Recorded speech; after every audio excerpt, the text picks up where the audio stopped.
Then I turned 21. And then my world changed because then I learned I can mask all the emotions from the verbal abuse I went through when I was little, feeding my insecurities, getting taken advantage of, having an abortion. I can just mask all that with alcohol. I can just drink and become somebody that I'm not, become this super confident, secure person, and I don't have to deal with any of that.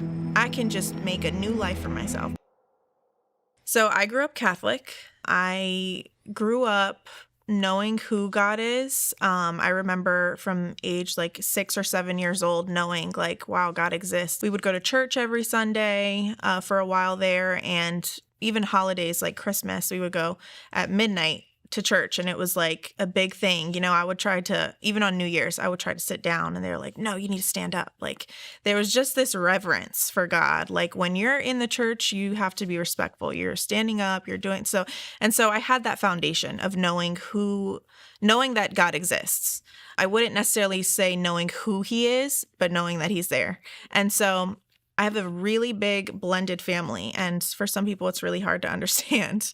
But my parents separated when I was really little. Before I was 5 years old, they separated. And so from my earliest memory, I have always had a big family. Both sides of my family, my mom and my dad, were all like literally like a big family. Like it's hard for people to understand because they're like, you know, your sisters on your mom's side and then you have sisters on your dad's side, but you guys all call each other sisters and you guys are all always together. So they're like, who comes from where? And we're like, we're just sisters. Like that's it. We're just sisters. And so that's how it's been from really little. That's all I can remember. I don't ever remember being made to like, oh, she's your half sister, you know? If somebody did say that, my sisters would always be like, no, that's my sister. And that was it. There was no other explanation. It was like, that's my sister. And so I had a really good upbringing, so much love. And, you know, looking back, I know that the Lord blessed me with this big blended family. And so for some reason, I can remember back to elementary school when I would spend, you know, weekends with my dad. I lived with my mom, but then I would spend weekends with my dad and my stepmom and my sisters. And I just remember having this feeling like I'm a stepchild. And there was no reason for it, right? Because nobody ever made me feel that way. It was just in my head. Like I remember from a young age always being in my head. And little things like that, like things that people would say that they wouldn't even mean, like, oh, so she's your half sister. Like that would cut me deep because that would just feed to, yeah, you're a stepchild. You guys don't have the same mom and dad. So I don't know what it was. It was just, it brought shame to me. And like I said, that's elementary school, having those feelings of, I don't really belong. And again, everybody making me feel so welcomed, but just having those feelings. And so in elementary school, I had a best friend and I would spend a lot of time with her. You know, when my mom would work, I would sometimes spend time with her at her house, sleepovers, all that, you know, what kids do. And we were really good friends. And her mom was actually verbally abusive towards me. Sometimes physical. I wouldn't say like beating me up or anything, but little things like pinching me or pushing me and things like that. And so in my mind, I was struggling with, who are you? You know? And that just fed to that identity crisis, even in elementary school. And then I started to feel insecure because prior to that, when you're a kid, yeah, sometimes people make fun of you. Oh, why do you have a mole here? You know, things like that. But you don't really recognize things about yourself. Like, why do I look like that? Why, you know, I don't find that a lot of really young kids are super insecure. And so when I started going through that, she would tell me things like, pretty girls don't look like you. They look like so-and-so, you know, my best friend. And if I would say anything, it's like, you don't know anything. Like, you're stupid. Probably from the age of 6 to 8, I went through that. I never told my mom. You know, I just kind of sucked it up and internally was really, really struggling. I then became, from what people tell me, they'll tell me like, you were such a happy, you know, baby and toddler. And at some point you became shy and kind of closed off. And I think that that's when I started to become more closed off, kind of like, I just want to fade into the back. Like I wanted to avoid having her say anything to me. Like I didn't want to do anything outside of the norm because I just wanted to be invisible, kind of. I went through that. Again, didn't tell my mom. I remember telling my sisters one day, like, yeah, this happens to me. Very nonchalant, not being a kid, not realizing that's a big deal. And I remember my sisters being confused, like, have you told your mom? And I'm like, no. So I didn't end up telling my mom. She found out. My best friend's mom's sister, so my best friend's aunt, actually witnessed, what was happening and had a conversation with my mom, like, this is how she's, treating her when you're not around. And it was really confusing for me because when my mom was around, she was really nice to me, like very affectionate. And I remember kind of wanting to be on my best behavior so that she could be affectionate towards me or just not be mean, And so it kind of created this, if I act this way, then she'll treat me this way. But that wasn't the case because it was only when my mom was around that she was like super nice. Lots of insecurities. I started, noticing things about myself like, oh, well, I do feel ugly. Like I don't look like her. And so kind of comparing myself because that's what I heard, for a couple years. And so I struggled a lot with that, even as a 6, 7, 8-year-old, trying to suppress those feelings, right? So going through them on the inside, not knowing how to communicate them and just kind of pretending like everything's okay, kind of like living a lie, I guess, because everything wasn't okay. But, going into middle school, my mom found out and then I stopped going there, right? So then my relationship with my best friend kind of fell off. And that affected me too, because I'm like, geez, like I can't even have, the same kind of relationship with her. So just feeling hurt at that time, we would still talk. It was just like an elephant in the room. Like we would go to school on Saturdays together. I went to a Spanish school every Saturday. And so we were at that school together. And, there were times where they would be bickering back and forth like our parents. And it was just really awkward. And we didn't know how to navigate that at that age because it was like, obviously our parents aren't getting along, right? So what do we do? And it was just kind of like we never talked about it. It was just awkward from that point on. So going into middle school, taking a lot of those insecurities with me in my mind, wanting to be like, I just want to be invisible. I just want to go to school, come home. I don't want anybody to talk to me. I just want to do what I got to do. And so, in middle school, you're kind of going through that phase where kids are a little, they've been exposed to a little bit more.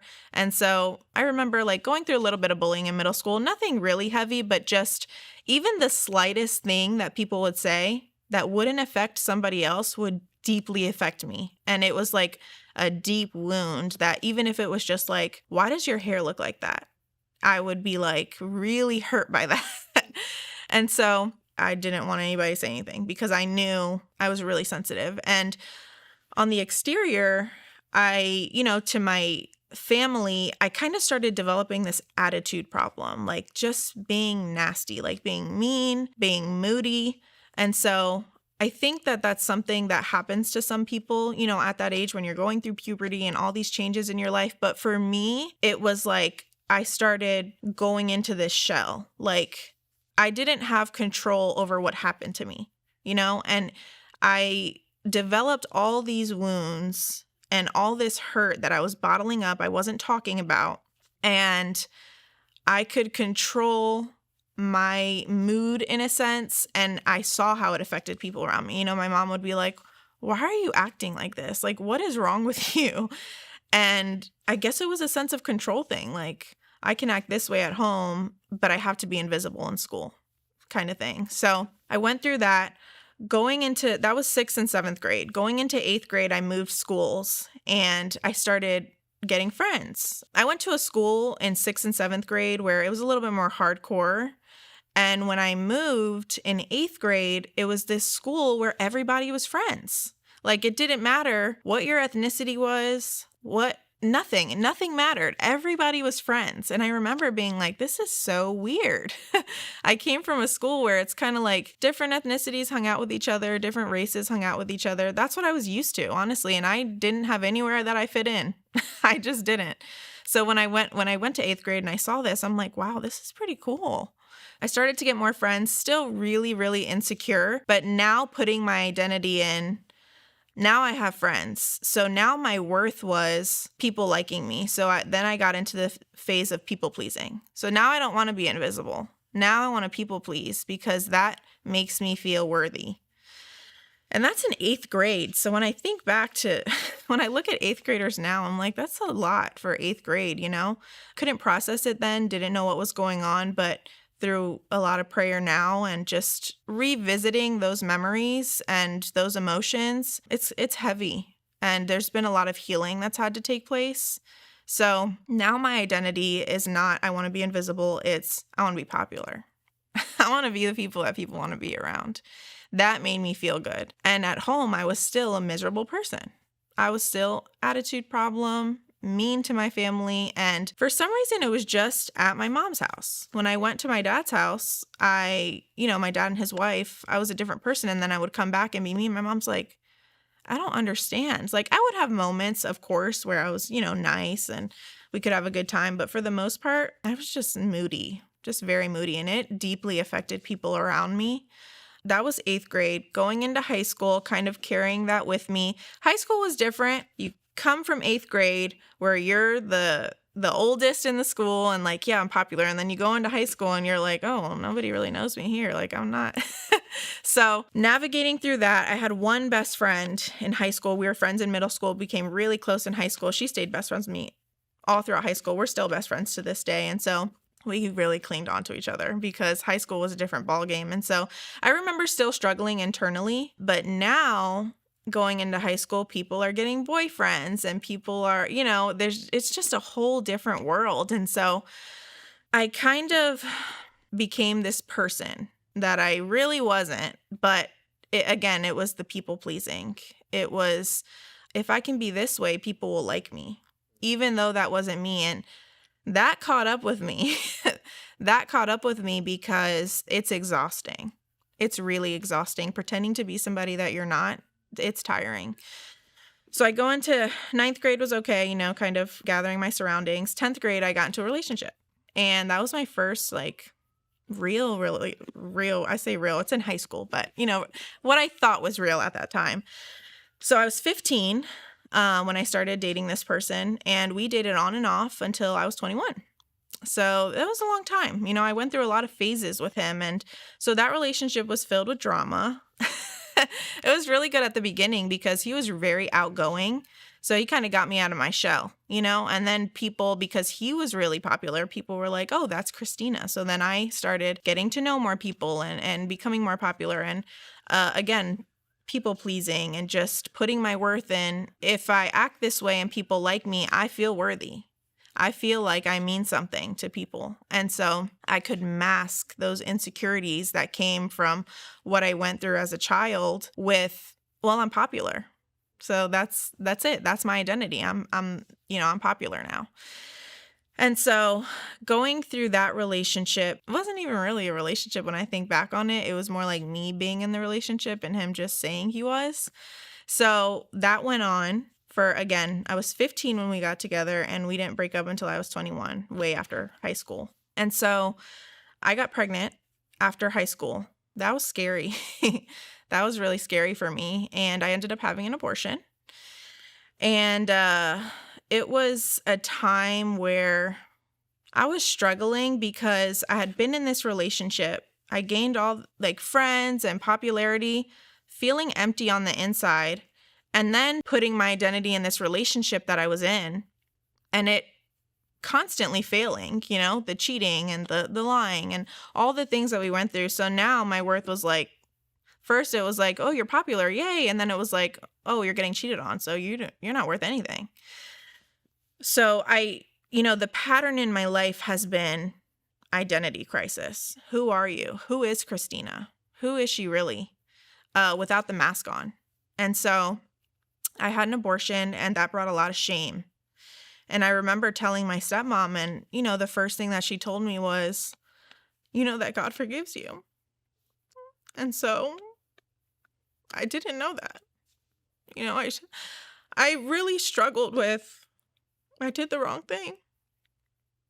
And I can remember sitting in the office and the ultrasound technician telling me, do you want to see?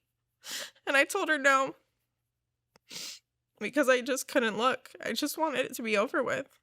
And so that stayed in my mind for a long time. And so when my stepmom told me that, it started this, does he forgive me? You know? I failed him. And at that time, I didn't have a personal relationship with him. And so it was hard to understand. It was really hard. And I went through a lot by myself because, the person that I was with, he didn't even talk to me. The day that it happened, a couple days before it happened, a couple days after it happened, we just didn't talk, He's like, oh, I didn't think you were actually going to do it. So in the midst of all this, I was in my senior year, and I'm backtracking a little bit because my abortion was after high school. I was 18 years old in high school. I was 19 years old when this happened, shortly after I graduated high school. So in my senior year, him and I were on a break. And now in my senior year, I'm discovering people party. People drink even though they're not 21. And, I grew up being exposed to drinking and, oh yeah, take a sip here and there. It's not a big deal, And so it wasn't completely foreign. It was just like high schoolers go out and it's just them and they're partying. Like, what is this?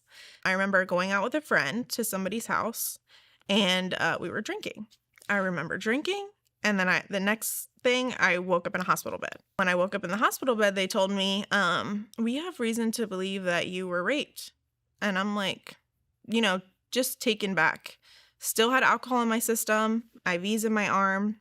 And I'm thinking, like, what happened? I had lied to my mom about where I was going. She didn't know. She thought I was going to my best friend's house, which I frequently did.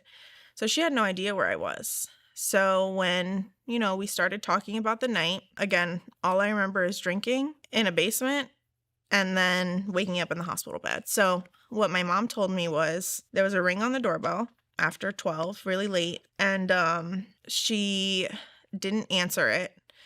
There was another ring on the doorbell, and then she opened the door, and she found me laying in front of the door.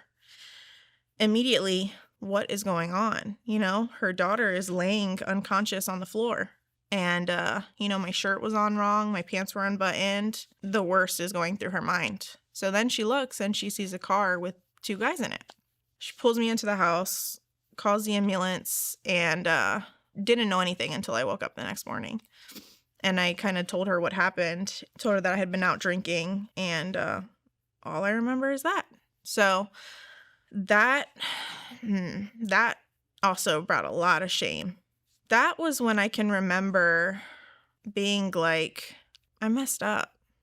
This isn't how I should be living my life. And I tied that back to the foundation that I had of, knowing who God is. And I remember thinking, this isn't good, I found a letter recently that I wrote myself back then. And in the letter, I talked about that night.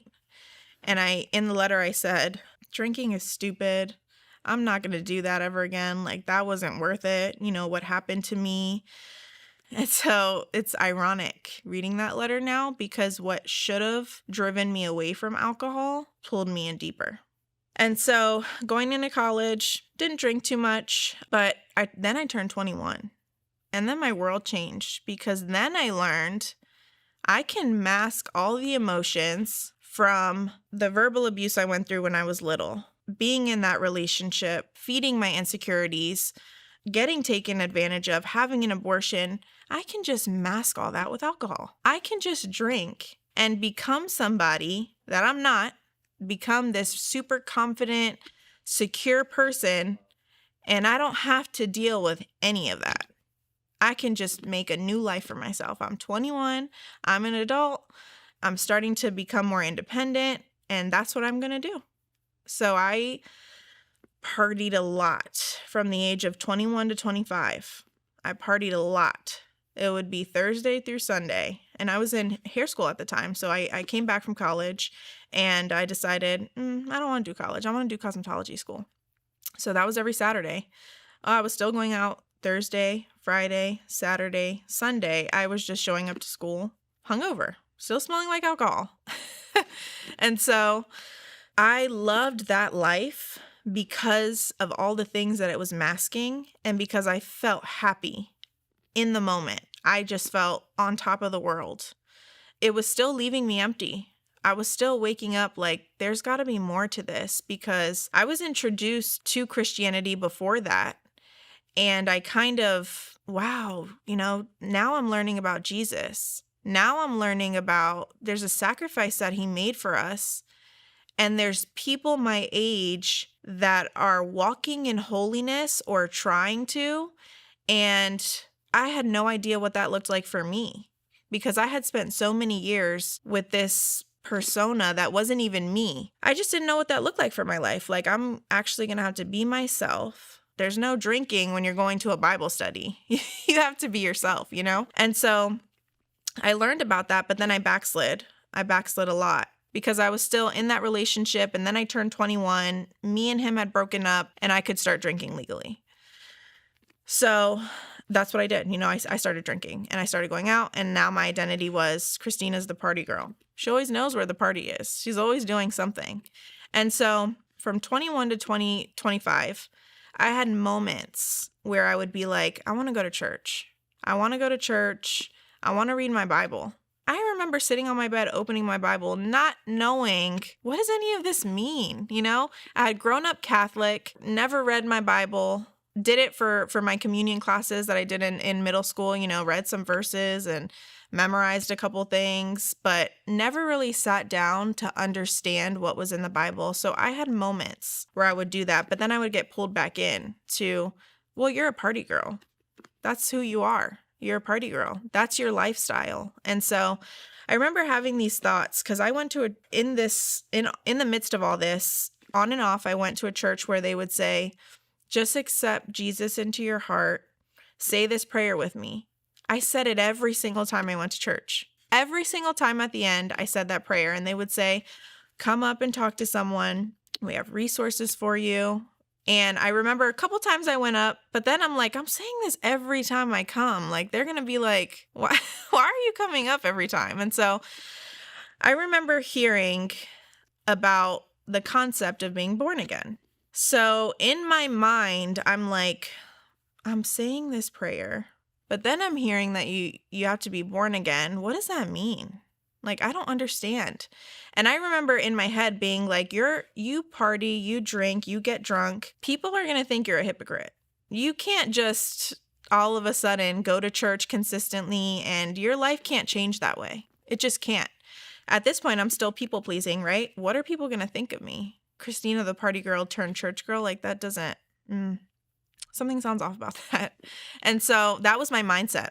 So for years, in the midst of the drunkenness and the partying, having those moments and having that pull. And so I turned 25 and I got pregnant with my son. And my life changed because then you're pregnant. You can't just go out and party. So I was completely cut off from that world. The friends that I had, they became more distant. Just, my close friends stuck around. But now my identity was, you're going to be a mom. You got to get your stuff together. And so my now husband, we weren't even boyfriend, girlfriend when I got pregnant. So being pregnant, me and my now husband deciding, okay, we're going to try this. We'll be in a relationship because we're having a kid and we got to make it work kind of thing. So we did. And it came with a lot of ups and downs, navigating, learning each other, but then taking care of a whole human. And so that was difficult. So my son was born in 2018, and in 2019, somebody, a friend, introduced us to another church. And so on and off, I had been going to this one church where, I said I would say that prayer every time I went. But then we were introduced to another church. And so we went to this church, and now I'm hearing more stories that sound like mine, and people that I knew of because we either went to high school together or we know somebody through somebody. I'm like, they used to live the same life I did, and now they're here and they're different. So then I started learning, maybe he can do it for me. maybe there's something to this, because I had spent all that time thinking, I was introduced 18, maybe 19 to the concept of Jesus. And now I'm 25 having a kid, 26 going to this church. So in all that time, I'm thinking, he doesn't save people like me. I've been through too much. When I hear people talk, I hear them saying that they were saved at a young age and they've been serving the Lord ever since. That's not me. So thinking that I was too far gone. So now I'm going to a church where I know some of these people, and I'm like, wow, they're different. Like, this is different. So now I'm starting to feel conviction for different things. And that was the Holy Spirit speaking to me, And that was when little things started changing. I started reading my Bible a little bit more, where I had put my identity in motherhood. I'm learning I can lean on the Lord, not knowing fully what that looked like, but now learning, okay, there's more to this. So that piqued my curiosity even more. So the pandemic hit and we stopped going to that church. Made a couple changes, like the Lord is convicting us, so we're going to stop doing certain things now. Then we get pregnant with my daughter. So that's in the midst of 2020. Then we get married shortly after that, because we're like, we're in this for the long haul. The Lord started speaking to us and we got married. And so that was kind of a new beginning for us, but we hadn't yet surrendered everything to the Lord. So we took a lot of things into our marriage, and now we're adding a second child on top of all the things that we're kind of sweeping under the rug. So we're married now and having really good moments and then not so good moments. And then a year later, we're separated. So a year after we got married, literally a year. When I say a year, 1 year. So we were supposed to go on an anniversary trip, and that was July 31st, we got married. So that weekend, July 31st, we were supposed to go on an anniversary trip. And I said, I'm not going. I want to get divorced. And for him, it kind of came out of left field, because although things had been up and down, I bottle everything in. That's been the pattern of my life. Bottling up feelings, not talking about it, putting on this mask. I'm okay. But then it just got to be too much. Then I got overwhelmed. Then my faith started getting put on the back burner, because then I'm trying to take on all these roles, fix all these things in my mind, not even with action. Everything's in my mind. That's been a pattern in my life too. Being in my head from a young age, being in my head. So then one day I just exploded. I want a divorce. That's it. I'm getting a divorce. I told my family, I told my friends, and we took the steps. He moved out. I was happy. I felt relieved. I was like, yeah, this is good. I'm going to get a fresh start now. So I had my son and my daughter. When he would take them on the weekends, I would go out with friends and I would drink. That's what I knew how to do, I couldn't do that for a couple of years because I had kids. I had a home to balance. I had, a relationship and then a marriage. I couldn't do that. I couldn't just go out and drink. So when he would take the kids, I would go out with my friends. And I remember quickly feeling like, this is something that the Lord pulled me out of. This is a lifestyle that he pulled me out of. And now I'm just going right back into it. I'm masking what I'm going through with alcohol again. And so, to my family and friends, oh, Christina's so happy. A weight has been lifted off of her shoulders. She has seemed so down, and now she's happy again. So in the midst of our separation, I get in touch with somebody that I went to high school with. And so we had talked here and there. She became a Christian and I knew her husband more than I knew her. But, we had connected over little things on Instagram, like, things that I posted about my faith or whatever. She just realized like, oh, she's Christian too.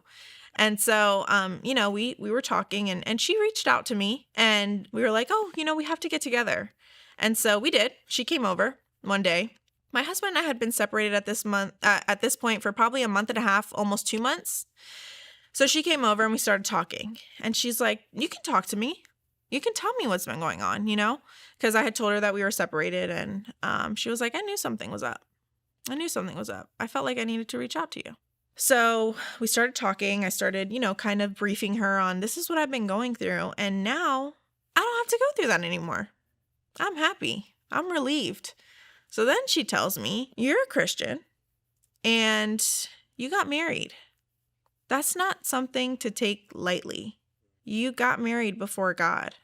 So now I'm like, because I had spent the past month and a half, 2 months, feeling like I was so happy, being so hateful towards my husband, saying just the meanest things, right? Because at that point, I felt like that was making me feel better. I was hurt for X amount of time, and now the script has flipped.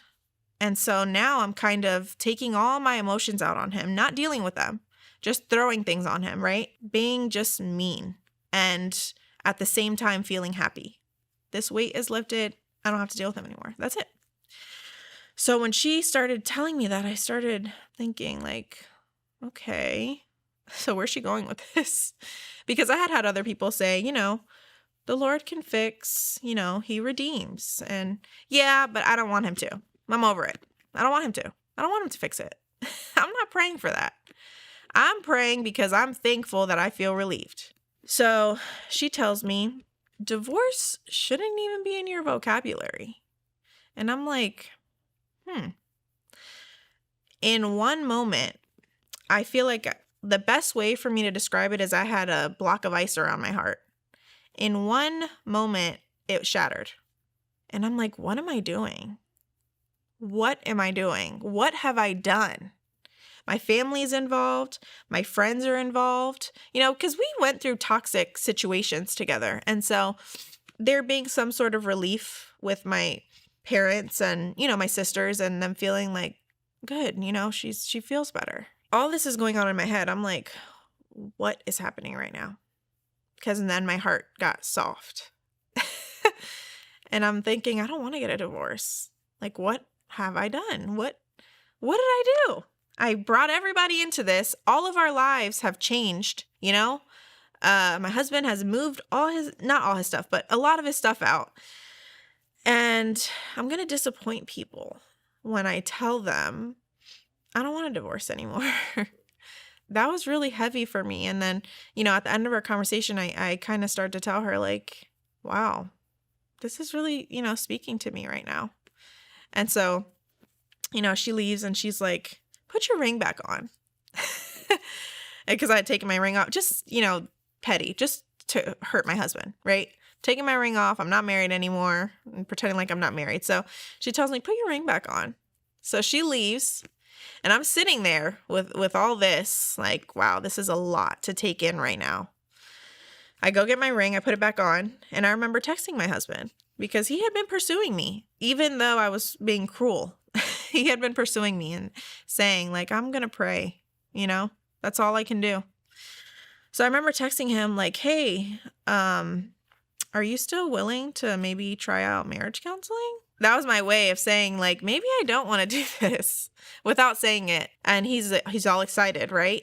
So he has my kids. I'm home by myself. I still kind of have that people pleasing trait in me, right? So when I'm thinking, I feel the Lord telling me that I'm not going to get a divorce and that he's going to redeem my marriage. How am I going to tell my family that? It's going to cause a lot of disappointment and stress. And I just had this battle in my mind. But at the same time, in my head, I'm like, Lord, you told me to do this and you're going to have to figure it out for me because I can't do it. I feel crazy. I feel crazy at this point, right? And so it came so suddenly at a point where I had been backsliding, right? Because we had been introduced to this church. We looked at Christianity way differently. And then I wanted a divorce, and then it was me backsliding, right? So I wasn't praying, oh God, please redeem my marriage. I wasn't praying for that. In that moment where I felt my heart get soft, I knew it was him. And I remember thinking, I'm about to change. My life is about to change. And thinking back to my 18, 19-year-old self, this is what I've been asking you for. I've been so confused on what it means to be transformed from the inside out, to be born again. And in the midst of me wanting a divorce, now you're showing me. And my mind was just blown because that was a 11-year pursuit of what does that mean? Through all my mistakes, through all my drunkenness, through everything, it was an 11-year pursuit. And in a moment, then he was teaching me. That's when the real teaching started. That's when I started to feel like I had a personal relationship with him. He's drawing me in, and I'm coming closer because I have nobody else to depend on but you. When I tell my family that I got myself out of a relationship where my husband and I were extremely toxic towards each other, now I'm telling them that I'm going back. But I know it's going to be different. I knew it was going to be work, but I had this peace in the Lord is going to work it out for me. I remember my mom sitting on the couch, shortly after my husband and I, had a conversation, and I gave him back his ring too. And he was all excited, and we were excited, So I remember telling my mom, maybe I'll try to see what it looks like. I didn't tell anybody. God told me that I need to get back. I didn't tell anybody that. Maybe I'll see what it looks. And she's like, you're thinking about getting back with him? And I'm like, yeah. And she was like, wow, have you told your dad? I'm like, no. That was the last person I wanted to tell. I told some of my sisters, and they're like shocked. Like, okay, really confused, because one moment you're rejoicing and then now you're saying you're getting back with him. A little confusing, I remember not even telling my best friend, and I did a story on Instagram and I had my ring on. My best friend's like my sister. She's like, you have your ring on. And I'm like, yeah. She's like, when were you going to tell me? Instantly, I kind of got defensive, like, well, I don't have to explain. Like, this is what I'm doing kind of thing. So I had to sit and I had to process. I don't want to ruin relationships in my life, but I do want you to redeem my marriage. So I need you. I need you right now to show me what that looks like. So I remember having a conversation with my dad. We're on the phone, and we had multiple conversations, And I remember telling him one thing. When people are sick, we pray to God that he heals them. Why can't he do that for my marriage? Why can't he heal my marriage? If we believe in those moments that he will heal someone, why can't that happen for my marriage? And my dad didn't really have an answer. And so my husband and I get back together, and I have never been the same since that day. I have never been the same. The way I thought, the desires that I had, the way I communicated. I kind of had a sailor's mouth, I think they call it, like cursed a lot, even with having kids. And, my son was getting a little bit bigger and starting to repeat stuff like this. No more cursing. And I started being transformed. And it was only God, only Jesus could have came in that moment where my heart was stone cold and radically changed the way that I felt.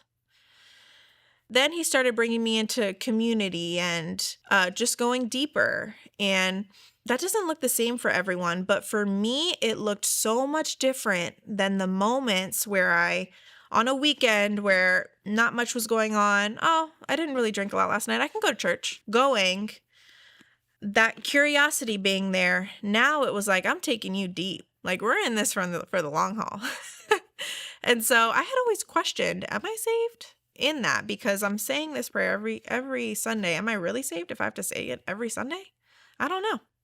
And so now I was in a place where I wasn't questioning that anymore. Like, you're working in my life. And then people around me started seeing, you guys are different, My husband has an entire testimony of his own, but people saying, you're different and you're different to me and my husband. My life hasn't been the same since. And like I said, I got involved with more community, and he started restoring some of the relationships from high school of people that I was doing Bible study with and stuff like that. And so I still was kind of striving, still feeling like I need to please God. Like, I have to do things to please him, feeling a lot of shame when I messed up. I need to read my Bible every day. So if there was a day that I didn't, shame. Wow, you didn't read your Bible. God is disappointed. So one thing somebody told me that really stuck with me, this is somebody that knew me in high school, right? And so now, 11 years later, we're reconnected, tells me, he waited for you for 11 years. how much more is he going to do now that he has you? That wrecked me. That really, really, really wrecked me, because then I started thinking back to all the things I had went through. And being somebody that suppresses a lot of emotions, I had to go through a lot of healing with the Lord. And even still to this day, there's things that he's still, helping me through. So hearing that, and then they tell me after that, how much more is he going to do now? You don't have to strive. You can rest in being his daughter. And that still makes me emotional, because being somebody who all my life I have been a people pleaser and put my worth in so many other things other than Jesus, I felt relief. And so even after, this radical transformation, I felt like you don't have to feel shame. It's okay. There is grace that exists. So then I started learning God is patient. I started really thinking back to 11 years is a long time. That's a long time. And I messed up a lot in those 11 years. There's a lot that happened. And so then I started realizing I am forgiven. And now I have to forgive myself. Now I have a solid identity in Christ. Now I can show people who Christina is.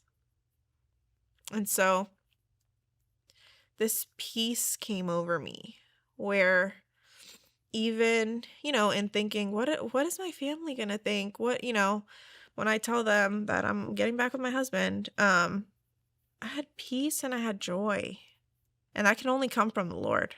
And so it's been a really long journey. It's been really long. And, I was a kid who had all these insecurities. Then I was a young adult who still had insecurities, but now I'm putting my identity in the world. And then I became a young adult who was still putting my identity in the world. Now there's Jesus. And so it's been a long journey, and looking back, reflecting on, where were you in the midst of all that? What were you doing when I was going through all that? And one thing that he showed me was, you had to feel empty for me to fill you, for me to truly fill you. And he's right, because when I was filling myself with the world, I didn't have any room for him. I was seeking him, but there was no room for him to enter and do the transformative work that he does. And so I heard him tell me, even in just prepping to share my story, I had to empty you to fill you. And that took 11 years. That took 11 years. And so now my life is just radically different. And it's only because of Jesus. Christina, who is Jesus to you? He's my Redeemer. He's my Father. And he's my friend.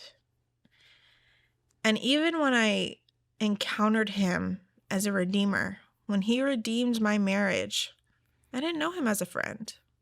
I knew him as a father who I had to please, who I had to strive to please. And so in that moment where I was told, it's been this long, you don't have to strive. He waited for you. Then I learned he's my friend. I don't have to strive to please him. He's always going to be there. He's always been there, even when you couldn't feel him. He's always been there. And so he's my everything. He's the only thing that will always remain constant. So when I had all those identity shifts and insecurities, he's a healer. Christina, for those people who are currently looking at divorce as an option, what can you speak to those couples, to that man, to that woman watching your testimony right now? Well, the most obvious I would say is that Jesus redeems. But more than that, because I had people telling me that and I didn't believe it. So more than that, if you're in a place where you see no other way out, just lean on him. Just lean on him. And it doesn't look the same for everyone, right? The redemption process, it doesn't look the same for everyone. But he can do it. Even if you have faith the size of a mustard seed, even if you're confused, he can do it. If you have faith, he's going to do it. There's hope. There's hope for those who feel hopeless. And I've been there. I felt hopeless. I felt like there was no other way out. But there was. And his grace covers. And it doesn't matter what your marriage looked like. It can look radically different if you just surrender it to Jesus. Any last words? I would just say the Lord is patient. And I had to learn that. And so if you're in a place where you're feeling like I'm too far gone for Jesus, you're not. And that's the beautiful thing, is that even it doesn't matter what you've been through. It doesn't matter what you've done. You're never too far gone to give your life to Jesus and for him to work in your life. Everything you've been through will one day be a testimony. That's going to touch other people, because there's too many people out there that think that they're too far gone, that don't hear testimonies of regular people who mess up on a daily basis and still rest in being a son and daughter of the Lord. So there's hope. And we have to rest in that. And I would say you're not too far gone for Jesus to save you. He can save anyone. He can do it.